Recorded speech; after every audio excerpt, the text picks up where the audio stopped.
Hello all and welcome to yet another episode of my YouTube channel. My name is Monique and this channel is all about exploring life lessons and reflections that kind of help me even to be the best version of ourselves and to live, as a result, live happy, fulfilling beautiful lives.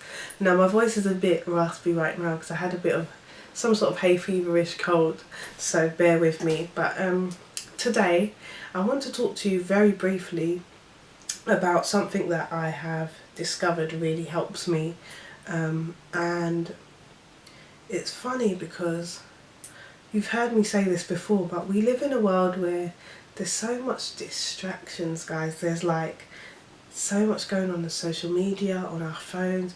We've got WhatsApp, emails, and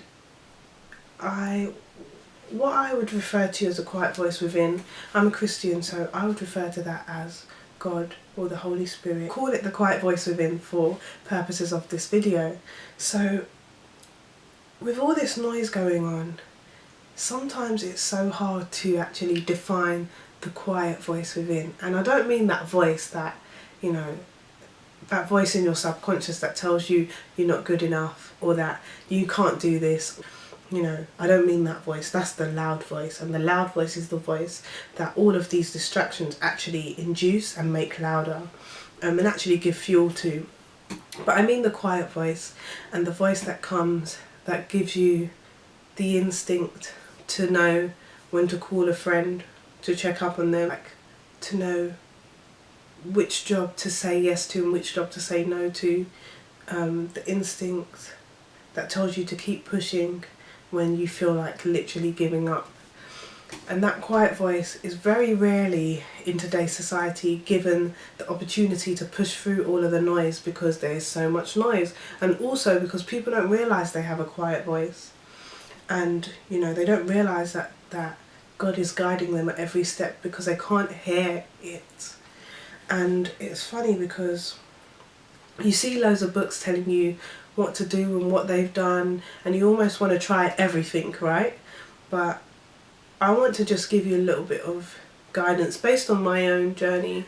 I'm not going to go into too much detail, but you know, I'm getting to an age where okay, now I'll tell you my age. So I'm 26 and I'm going to be 27 in August 2016, and it's funny because you're at an age where every decision is valuable, as it always was, but every decision becomes valuable, and you're trying to create the life that you want to live for the rest of your life. You're kind of trying to work out, like, who am I, what am I supposed to do, and what do I enjoy? So the quiet voice for me is more needed than ever before. You know, you have to really think about how to build and what to do and really be calculated. And the first thing I always tell people is to read. Make sure you read. The second I would say is get quiet time for the quiet voice. The quiet voice appreciates quiet time. That's when you actually hear it, or maybe just after.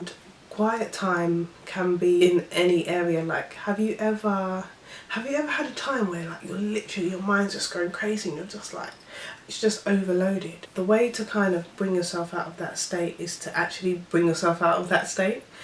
literally take a second to focus, or a minute, or half an hour, or an hour, I haven't got there yet, to focus on your breathing, the awareness of your body, to focus on nothing. Have you ever thought about nothing? Like, it's funny, when you think about nothing, you realise how much you actually think. You know, take some time out and just sit down and do not think about anything.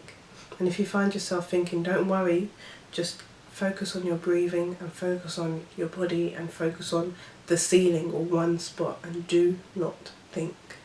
Even if you're thinking about not thinking, just don't think. And that will give you, it will clear up your mental space. It will really clear it up. One of the things that I've started doing is praying every morning, and for me that has given me peace in the mornings.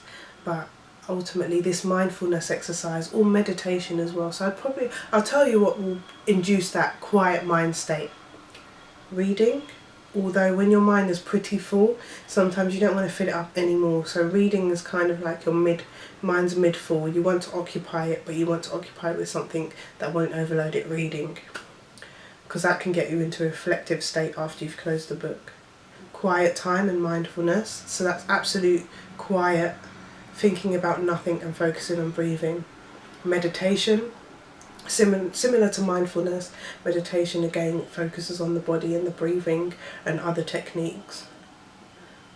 Reading the Bible and praying, that again induces that quiet time and gives you space to really feel the answers and to feel that quiet voice talking to you. And it's funny because when you've done any of those things, there's a like split moment, sometimes only for a split moment for many of us, because we go back into life after, that you actually get like an instinctive voice or an instruction or a knowing or a feeling of comfort or peace, any of these things. And that quiet voice is the voice that reassures you that everything's okay, to have faith, the voice that tells you which job to take, voice that gives you an intrinsic guiding and not an external guidance. You actually understand things about yourself and about the world and about life that you wouldn't have understood if you'd have just been scrolling on Instagram or Facebook or watching TV. And that is an absolute fact. Unless what you're reading is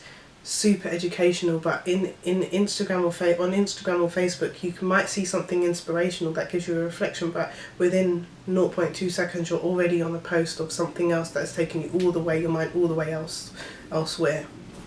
And like recently I've been having these crazy dreams, and the dreams are they're like taking me all over the place, and in the morning I've been waking up exhausted, and it's because I haven't cleared out my mental space. And more mindfulness and prayer is becoming something that I need to do, because I don't want to wake up exhausted every morning for being dragged all over my dreams. And then when I look back over my dreams, I see someone in a reality TV show that I watched like the other day, or someone who's sung a song that someone was playing and it's weird because they're all in the dreams, and it's almost like they're all kept in my mental memory, and they come out, they're dreamt out at night, and it's like I don't know if my mind's just trying to push them out and say, look, I don't want this rubbish in here, but it's exhausting. And mindfulness for me has really helped, and it's just kind of the beginning.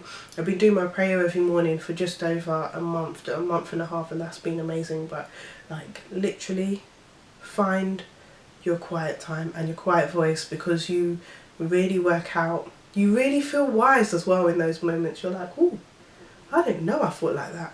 And it's very needed, so do it, because it's benefited me highly. So that is my weekly message to you. I hope that's been helpful, and I can't wait to see you next week. Thank you so much for tuning in and for subscribing. If you're not already subscribed, please subscribe, because it's a constant ongoing conversation between me and you. Alright, thank you guys, bye, take care.